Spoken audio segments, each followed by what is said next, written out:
Hello दोस्तों, welcome back to the channel Vidya academy. This is Manish Soni, faculty for secretarial practice.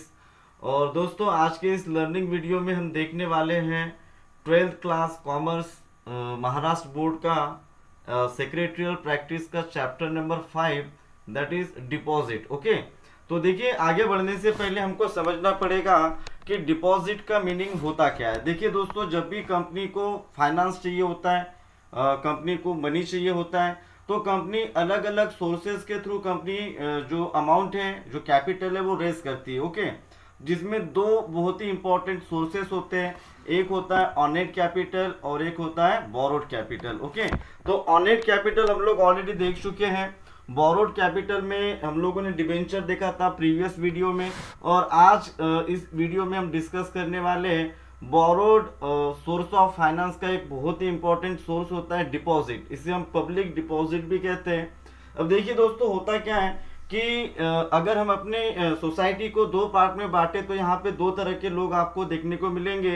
एक ऐसे लोग जो कि बिजनेस करते हैं, और एक ऐसे लोग जो कि जॉब करते हैं, सैलरीड क्लास पीपल। ओके, तो देखिए, जो सैलरीड क्लास पीपल होते हैं उनके पास जो एक्सेस मनी होता है, जो एक्स्ट्रा का पैसा होता है, जो उनकी सेविंग्स होती है, वो कहाँ पे जमा करते हैं? बैंक में। और अगर बिजनेस को लोन चाहिए तो बिजनेस कहाँ से लोन लेता है? बैंक से। ओके, तो देखिए, यहाँ पर जो बैंक है वो किसका रोल प्ले कर रहा है? मीडिएटर का। तो यहाँ पर बिजनेस जो कम्युनिटीज होती है, या जो बिजनेस कॉरपोरेट वर्ल्ड्स होते हैं, वो डायरेक्ट पब्लिक को अप्रोच करते हैं कि आपके जो सेविंग्स है, आपका जो आपके पास जो पैसा आप बचा के रखे हुए हैं, जो आप बैंक में रखते हैं, और आपको जो रेट ऑफ इंटरेस्ट मिलता है वो बहुत ही कम मिलता है, तो अगर वही अमाउंट आप हमारे कंपनी में डिपॉजिट करेंगे तो हम आपको ज़्यादा रेट ऑफ इंटरेस्ट प्रोवाइड करेंगे। ओके, तो देखिए दोस्तों, यहाँ पर जो कंपनी है वो लोन ले रही है पब्लिक से, है ना? पब्लिक से लोन ले रही है कैसे? एक फिक्स रेट ऑफ इंटरेस्ट पे। ओके, तो इसीलिए हम इसे बोरोड कैपिटल भी कहते हैं। ओके, तो देखिए दोस्तों, समझते हैं कि यहाँ पे हम इस चैप्टर में ये देखने वाले हैं कि डिपॉजिट को कैसे एक्सेप्ट किया जाएगा, इनवाइट कैसे किया जाएगा, क्या टर्म्स एंड कंडीशन होंगे, ये सभी चीजें हम डिटेल में डिस्कस करने वाले हैं। सबसे पहले देखेंगे हम लोग एक्सेप्टेंस ऑफ डिपॉजिट। डिपॉजिट का एक्सेप्टेंस कैसे किया जाएगा, terms and condition for acceptance of deposit. Deposit accept करने के लिए कौन कौन से टर्म्स एंड कंडीशंस को फॉलो करना होगा। देन हम देखेंगे procedure for accepting deposit from public. अगर पब्लिक से आप डिपॉजिट एक्सेप्ट कर रहे हैं तो उसका क्या प्रोसीजर होगा। अगर आप अपने कंपनी के मेंबर्स, मेंबर्स मतलब कौन होते हैं? शेयर होल्डर्स, है ना? अगर आप शेयर होल्डर से डिपॉजिट एक्सेप्ट कर रहे हैं तो उसका क्या प्रोसीजर होगा, ये सभी चीजें हम डिस्कस करने वाले। ओके, तो देखिए, दिया हुआ है, सबसे पहले देखते हैं हम लोग acceptance of deposit. All companies accepting deposit accept. अब देखिए, जो हम अभी देखने वाले, ये जो कंपनीज होती है ये पब्लिक से डिपॉजिट एक्सेप्ट नहीं कर सकती, किसी भी फॉर्म में कोई भी डिपॉजिट एक्सेप्ट नहीं कर सकती। ओके, सबसे पहला है इसमें बैंकिंग कंपनी। अगर कोई बैंकिंग कंपनी है तो वो भी डिपॉजिट एक्सेप्ट नहीं कर पाएगी। नॉन बैंकिंग फाइनेंस कंपनी है, ये भी डिपॉजिट एक्सेप्ट नहीं कर पाएंगे। हाउसिंग फाइनेंस कंपनी है, इन्हें भी डिपॉजिट एक्सेप्ट करने का अधिकार नहीं है। Such other companies as the central government will specify have to comply with the provision of a section 73 to 76 of the companies act 2013। तो ये जितनी भी कंपनीज है ये डिपॉजिट एक्सेप्ट नहीं कर पाएगी। अब हम ये देखने वाले कि अब ये जो कंपनीज है, बैंकिंग कंपनी वगैरह, ये डिपॉजिट एक्सेप्ट नहीं कर पाएगा, तो डिपॉजिट एक्सेप्ट करने का अधिकार किसके पास है? अब देखिए, डिपॉजिट आने के दो तरीके आपके पास, एक तो है मेंबर के थ्रू और एक है पब्लिक के थ्रू। ओके, तो देखिए, मेंबर से कौन कौन डिपॉजिट एक्सेप्ट कर सकते हैं? प्राइवेट कंपनी अगर है तो उसे पब्लिक से, जो जनरल पब्लिक होती है, उससे डिपॉजिट एक्सेप्ट करने का अधिकार नहीं है ना? प्राइवेट कंपनी सिर्फ किससे डिपॉजिट एक्सेप्ट कर सकती है? उनके जो एग्जिस्टिंग मेंबर्स हैं, फ्रेंड्स हैं, रिलेटिव्स हैं, सिर्फ जो स्पेसिफिक टारगेटेड पीपल होते हैं, सिर्फ उन्हीं से डिपॉजिट एक्सेप्ट करने का अधिकार है। किसे? प्राइवेट कंपनी को। पब्लिक कंपनी, बट क्या होता है, जो पब्लिक कंपनी है वो मेंबर से भी डिपॉजिट एक्सेप्ट कर सकती है और पब्लिक से भी डिपॉजिट एक्सेप्ट कर सकती है। ओके, तो public company other than eligible company, eligible public company, ये मेंबर से डिपॉजिट एक्सेप्ट कर पाएंगे। बट देखिए, यहाँ पर पब्लिक से डिपॉजिट एक्सेप्ट करने का अधिकार सिर्फ किसके पास है? एलिजिबल पब्लिक कंपनी और गवर्नमेंट कंपनी। ओके, अब देखते हैं आगे। और A private company can accept deposit from its member or director or relatives of director। हमने जस्ट अभी देखा था कि प्राइवेट कंपनी जो डिपॉजिट एक्सेप्ट कर सकती है वो किससे करेगी? कंपनी के डायरेक्टर से, कंपनी के मेंबर से, या उनके फ्रेंड्स रिलेटिव्स जो होते हैं सिर्फ उन्हीं से डिपॉजिट एक्सेप्ट कर सकती है। But public company, this company can accept deposit from its member और director as well as public. Public से भी डिपॉजिट एक्सेप्ट कर सकते हैं। अब देखिए एलिजिबल पब्लिक कंपनी दिया हुआ है, this company can accept deposit from their member also from the public. Eligible public company means a company having, अब एलिजिबल पब्लिक कंपनी किसे बोलेंगे हम, ठीक है, a net worth of not less than 100 crore rupees, ठीक है, ऐसी कंपनी जिसका नेट वर्थ 100 करोड़ से ज्यादा हो, उन्हीं कंपनीज को हम एलिजिबल पब्लिक कंपनी कहेंगे। और ऐसी कंपनी जिसका टर्नओवर, एक तो ये आप क्राइटेरिया ले सकते हैं नेटवर्थ का, या फिर आप एक टर्नओवर का भी क्राइटेरिया दिया हुआ है जो कि है 500 करोड़ रुपीस, ठीक है। ऐसी कंपनी जिसका टर्नओवर मतलब क्या होता है? Sale, income from sale, sale से जो इनकम आती है, ठीक है, उसे हम क्या बोलते हैं? टर्नओवर। तो वो कम से कम कितना होना चाहिए? 500 crore rupees for a particular period of time. तो ये देखा दोस्तों हम लोगों ने कि डिपॉजिट कौन एक्सेप्ट कर पाएगा और कौन एक्सेप्ट नहीं कर पाएगा, ठीक है। डिपॉजिट आने के कितने तरीके? 2 तरीके, एक तो मेंबर से और एक पब्लिक से, ठीक है। तो मेंबर से डिपॉजिट एक्सेप्ट करने का अधिकार कौन कौन सी कंपनीज के पास है? प्राइवेट कंपनी, पब्लिक कंपनी या फिर एलिजिबल पब्लिक कंपनी है, वो है ना, पब्लिक कंपनी या एलिजिबल पब्लिक कंपनी, इनके पास दोनों ही ऑप्शन होते हैं, है ना। इनके पास मेंबर जो प्राइवेट प्लेसमेंट है वो भी एक ऑप्शन है, और डायरेक्ट ये पब्लिक से भी डिपॉजिट एक्सेप्ट कर सकते हैं। ओके, तो ये था एक्सेप्टेंस ऑफ डिपॉजिट। अभी हम देखने वाले terms and condition for acceptance of deposit, ठीक है। अब देखिए कंपनी है, कंपनी को डिपॉजिट एक्सेप्ट करना है, और डिपॉजिट एक्सेप्ट करने के लिए बहुत से रूल्स एंड रेगुलेशन होंगे। तो वो रूल्स एंड रेगुलेशंस कौन कौन से हैं, क्या क्या टर्म्स होंगे, कौन कौन सी कंडीशंस होगी, वो सब हम देखते हैं, ठीक है। सबसे पहला जो टर्म दिया हुआ है वो दिया हुआ है अमाउंट ऑफ डिपॉजिट, ठीक है। यानी डिपॉजिट तो हम एक्सेप्ट कर पाएंगे, लेकिन उसके अमाउंट का कोई लिमिट है या नहीं है, या अनलिमिटेड है। तो देखिए दोस्तों यहाँ पर कंपनीज एक्ट 2013 के हिसाब से बहुत सी लिमिट आपको प्रोवाइड किया गया है, तो उसी लिमिट के हिसाब से ही हम क्या कर पाएंगे? डिपॉजिट एक्सेप्ट कर पाएंगे, ठीक है। तो देखिए प्राइवेट कंपनी के लिए जो लिमिट दिया हुआ है वो दिया हुआ है 100%। कितना दिया हुआ है? 100% of the aggregate of the paid up share capital and free reserve. But private company deposit सिर्फ किससे एक्सेप्ट कर सकती है? मेंबर्स, डायरेक्टर्स, फ्रेंड्स, रिलेटिव्स, सिर्फ इन्हीं लोगों से कर सकती है, ठीक है। अब देखिए public company other than eligible company, ठीक है। देखिए पब्लिक कंपनी को 2 पार्ट में बांटा हुआ है, एक है अदर देन एलिजिबल कंपनी और एक है एलिजिबल कंपनी, ठीक है। तो एलिजिबल जो एलिजिबल कंपनी होती है वो उसका क्राइटेरिया क्या देखा हमने कि जिसका नेटवर्थ 100 करोड़ से ज्यादा हो या जिसका टर्नओवर 500 करोड़ से ज्यादा हो, इसी को हम एलिजिबल कंपनी बोलेंगे।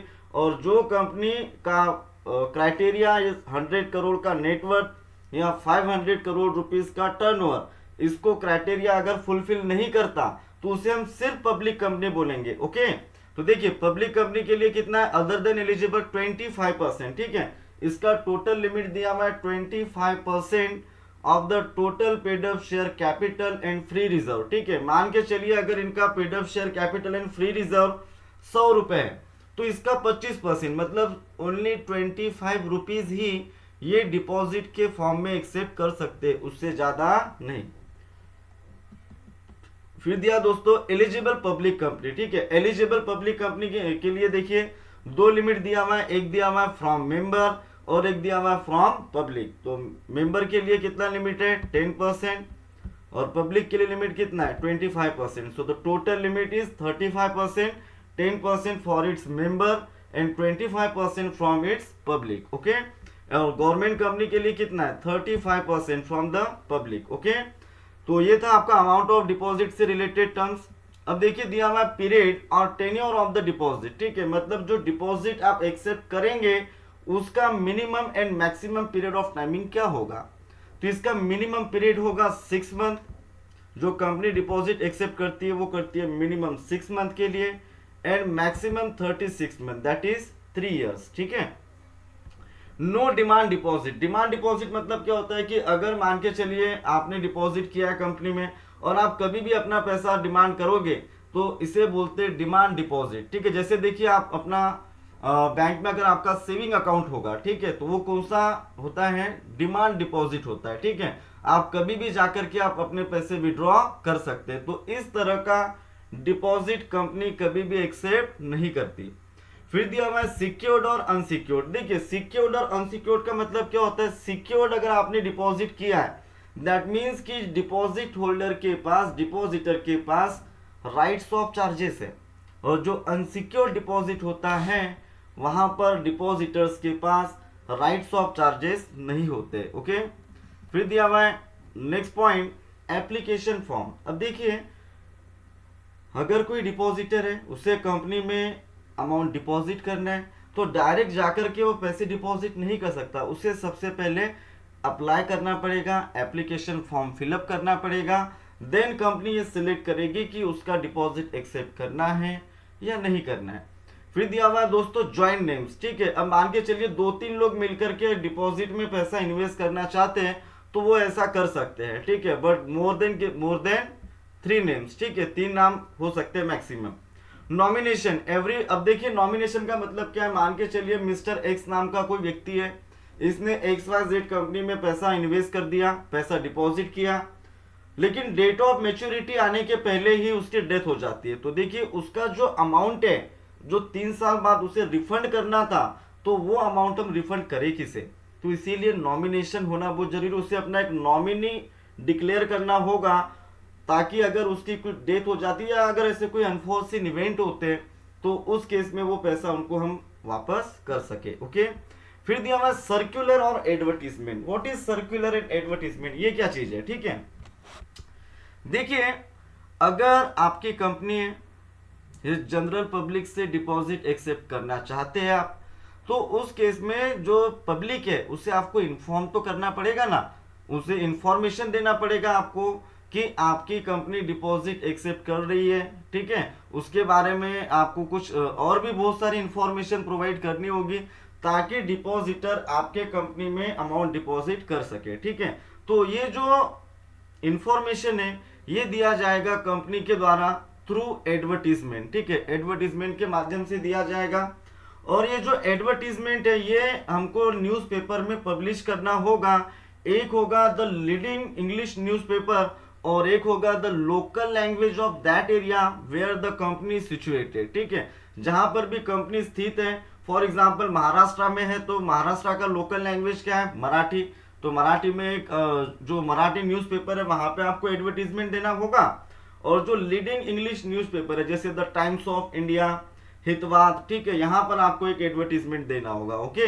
तो देखिए इस एडवर्टीजमेंट में कंटेंट्स कौन कौन से होने चाहिए। सबसे पहले फाइनेंशियल पोजीशन कैसा है कंपनी का, portion of the secured and unsecured, आप जो डिपॉजिट एक्सेप्ट कर रहे हैं उसमें सिक्योर्ड का कितना है, अनसिक्योर्ड का कितना प्रोपोर्शन है, क्रेडिट रेटिंग क्या है आपकी। जैसे आपने देखा होगा अगर आपको लोन वगैरह चाहिए तो एक सिबिल स्कोर होता है ना, तो वैसे ही कंपनीज को भी एक क्रेडिट रेटिंग ऑब्टेन करना होता है from the credit rating agencies, और वो रेटिंग यहाँ पे देना जरूरी है।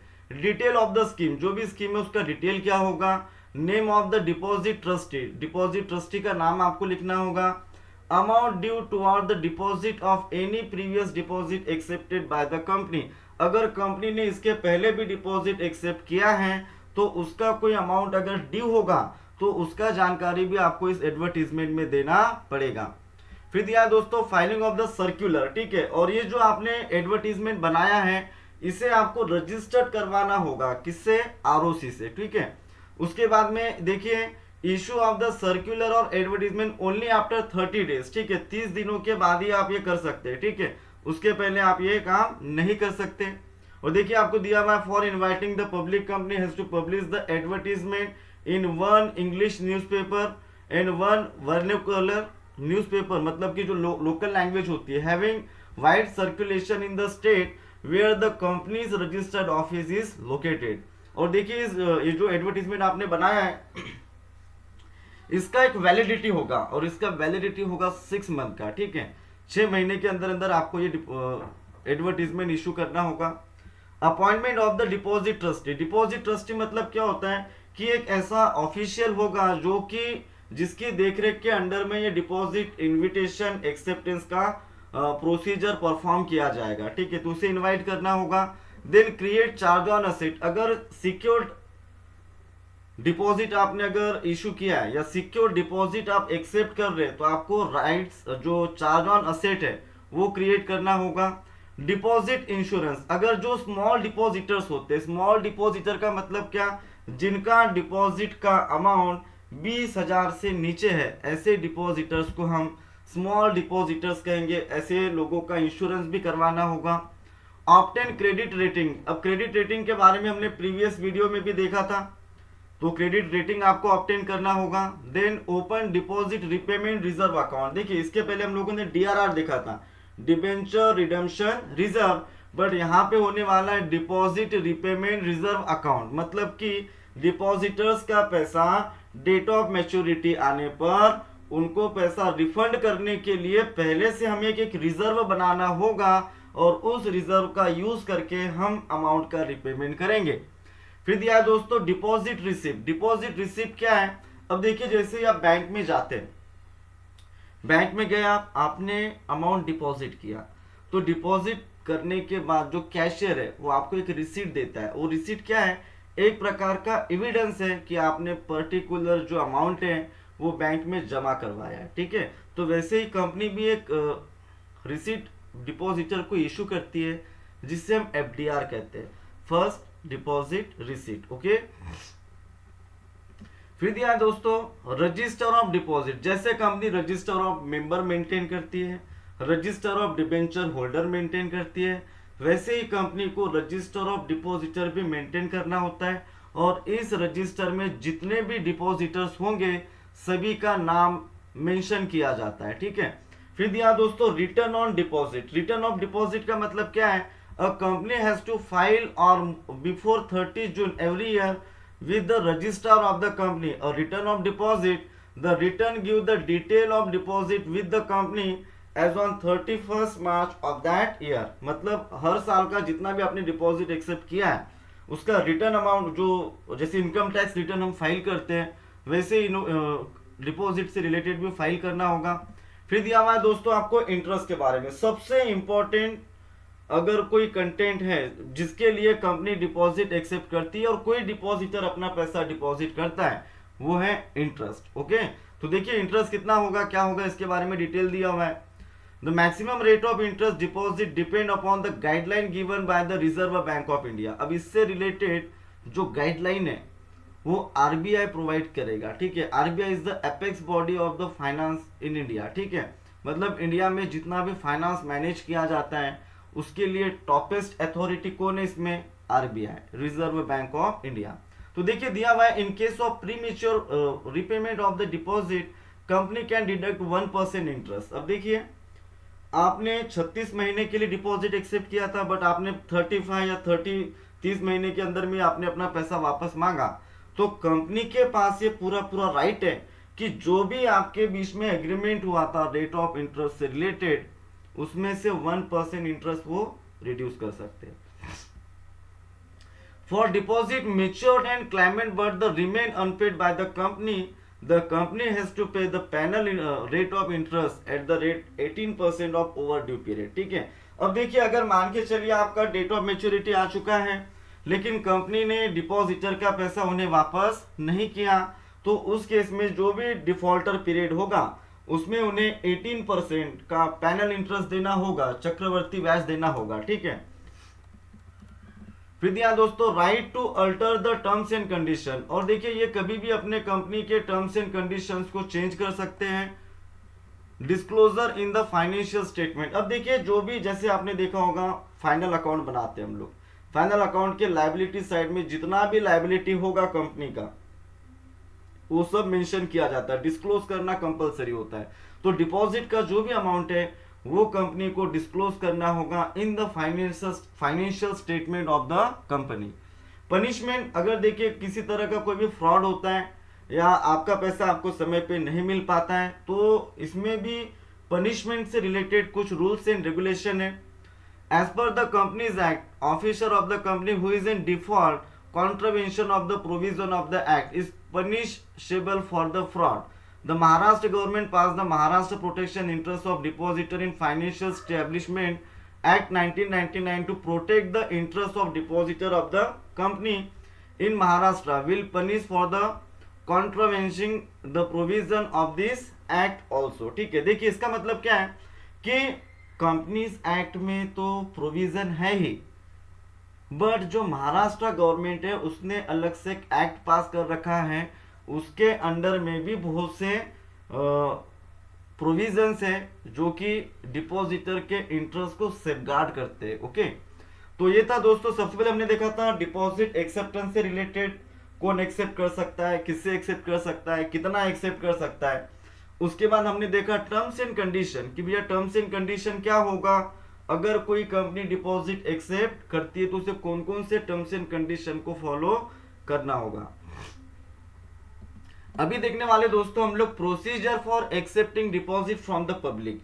अगर कोई कंपनी मतलब देखिए पब्लिक यानी पब्लिक से डिपॉजिट एक्सेप्ट करने का अधिकार किसके पास है, पब्लिक कंपनी के पास। पब्लिक भी कौन सी कंपनी होनी चाहिए, वो एलिजिबल कंपनी होनी चाहिए। ठीक है, तो उसका क्या प्रोसीजर होगा, सबसे पहले होल्ड किया जाएगा बोर्ड मीटिंग। अब देखिए कंपनी को पैसों की जरूरत है, ये किसे पता होगा, कंपनी के बोर्ड ऑफ डायरेक्टर्स को। तो पहले बोर्ड ऑफ डायरेक्टर्स की मीटिंग होगी और वो मीटिंग में बोर्ड रिजोल्यूशन पास किया जाएगा कि डिपॉजिट एक्सेप्ट करना है या नहीं करना है। उसके बाद में जो कंपनी के शेयर होल्डर्स होते हैं, मेंबर्स होते हैं, उनका परमिशन लिया जाएगा और उनका परमिशन लेने के लिए कंपनी को होल्ड करना होगा general meeting, hold the board meeting. अब परमिशन मिलने के बाद में अगेन फिर से बोर्ड मीटिंग लिया जाएगा, कितने अमाउंट का करना है, क्या करना है, किस तरह से क्या क्या जो भी उसका लीगल कंप्लाइंसेस होगा उसको फॉलो किया जाएगा। अपॉइंट द बैंकर, अब कंपनी क्या करेगी, अलग से एक बैंक अकाउंट ओपन करेगी डिपॉजिट से रिलेटेड सभी ट्रांजेक्शन्स के साथ डील करने के लिए। Obtain the credit rating obtain करना होगा, जैसे लोन वगैरह चाहिए होता है आपको तो आप सिविल स्कोर चेक करवाते, just like that. Appoint deposit trustee, अब डिपॉजिट ट्रस्टी एक प्रकार का ऑफिशियल होगा जिसके देखरेख में ये पूरा डिपॉजिट का काम किया जाएगा। ठीक है, देन टेक डिपॉजिट इंश्योरेंस, ठीक है, डिपॉजिट का इंश्योरेंस भी करवाया जाएगा और खासकर जो स्मॉल डिपॉजिटर होते हैं उनका कंपलसरी होता है। File a copy of advertisement with the ROC, अब कंपनी को क्या करना होगा, जो ROC registrar of the company है और आपने जो एडवर्टीजमेंट बनाया है वो उनको दिखाना पड़ेगा कि देखिए हमने एडवर्टीजमेंट बनाया है, आपके हिसाब से बराबर है या नहीं है, तो वो चेक करेगा। ठीक है, चेक करने के बाद वो आपको अपना अप्रूवल प्रोवाइड करेगा। Then advertisement to the public, बाद में क्या होगा, न्यूज़पेपर में हमें एडवर्टीजमेंट पब्लिश करना होगा। न्यूज़पेपर मैंने आपको बताया था एक इंग्लिश न्यूज़पेपर होना चाहिए और एक लोकल लैंग्वेज में न्यूज़पेपर होना चाहिए जहां पे आपकी कंपनी सिचुएटेड है। Upload the advertisement on the companies website, ठीक है। अब देखिए अभी जो भी काम है वो ऑनलाइन होता है, ठीक है, डिजिटल वर्ल्ड है, तो कंपनी की वेबसाइट में उन्हें अपना एडवर्टीजमेंट भी पब्लिश अपलोड करना होगा।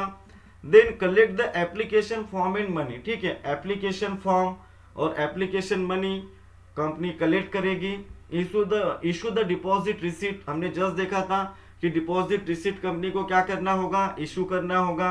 क्रिएट चार्ज ऑन असेट, अगर कंपनी किसी तरह से अमाउंट पे नहीं कर पाती तो जो राइट्स ऑफ चार्जेस है वो डिपॉजिटर्स के पास होने चाहिए, but this charges only given to the secured deposit holder, ठीक है, अनसिक्योर्ड वाले के पास ये अधिकार नहीं होंगे। Make entries in the register of deposit, ठीक है, इसके बाद क्या होगा, जो डिपॉजिटर्स का रजिस्टर आपने बनाया है उसमें एंट्रीज करनी होगी, उनके नाम लिखना होगा, पूरा डिटेल लिखना होगा कि कितना अमाउंट आपने एक्सेप्ट किया है, कितने समय के लिए किया है, रेट ऑफ इंटरेस्ट कितना देना है, each and every single detail should be mention in the register of depositors, okay. Then file the return, बाद में रिटर्न अगेन फाइल करना होगा रजिस्ट्रार ऑफ द कंपनी के थ्रू। ये तो हो गया जनरल पब्लिक से रिलेटेड। अभी देखिए दोस्तों, अगर आप मेंबर से डिपॉजिट एक्सेप्ट कर रहे हैं तो उसके लिए कौन कौन से टर्म्स एंड कंडीशन होंगे, उसका क्या प्रोसीजर होगा। तो सबसे पहले सेम थिंग है, बोर्ड मीटिंग वहां पर भी लेना था पहले, अभी भी लेना है। देन जनरल मीटिंग में क्या होगा, शेयर होल्डर का अप्रूवल लिया जाएगा। अगेन बाद में क्या होगा, बोर्ड मीटिंग ली जाएगी और वहां पे पूरा रोड मैप रेडी किया जाएगा कि कंपनी किस तरह से डिपॉजिट एक्सेप्ट करने वाली है मेंबर्स के थ्रू। Then appointment of the banker, bank में अकाउंट ओपन करना होगा। देन क्रेडिट रेटिंग आपको ऑब्टेन करना होगा, डिपॉजिट ट्रस्टी को अपॉइंट करना होगा। Then take the deposit insurance करवाना होगा। मतलब ऑलमोस्ट जितना भी डिटेल्स था हमने पहले देखा था वो कॉपी किया गया यहाँ पे। File a copy of register of the company, circular, जो सर्कुलर है वो मेंबर को इशू किया जाएगा। अब देखिए इसके चेंज कहाँ पर है, सिर्फ हमने इसके पहले एडवर्टीजमेंट का यूज किया था क्योंकि हमें जो डिपॉजिट चाहिए था वो पब्लिक से चाहिए था, है ना। बट अभी हम क्या करने वाले हैं, मेंबर्स को हम सर्कुलर इशू करेंगे, है ना। तो ये सिर्फ स्पेसिफिक ऑफर होगा और इसके पहले का जो ऑफर था वो जनरल ऑफर था, है ना, ऑफर टू लार्ज पब्लिक था। बट ये स्पेसिफिक ऑफर होने वाला है। Okay, upload a circular on a companies website, और कंपनी की वेबसाइट पे इसे अगेन अपलोड किया जाएगा। Collect the application money, almost फिर उसके बाद में सेम प्रोसीजर है। ओके, सो देखिए यहाँ पर आपका कंप्लीट हो गया chapter number 5, that is deposit of the company. इससे रिलेटेड हमने क्या क्या देखा दोस्तों, सबसे पहले हमने देखा एक्सेप्टेंस ऑफ द डिपॉजिट, फिर हमने देखा terms and conditions of the deposit, terms and condition for acceptance of the deposit, फिर हमने देखा procedure for accepting deposit from the public and procedure for accepting deposit from the member. ठीक है, तो thank you so much. अगर आपको video अच्छा लगा तो लाइक करें, कमेंट करें, शेयर करें और हाँ, सब्सक्राइब करना ना भूलें। Thank you so much.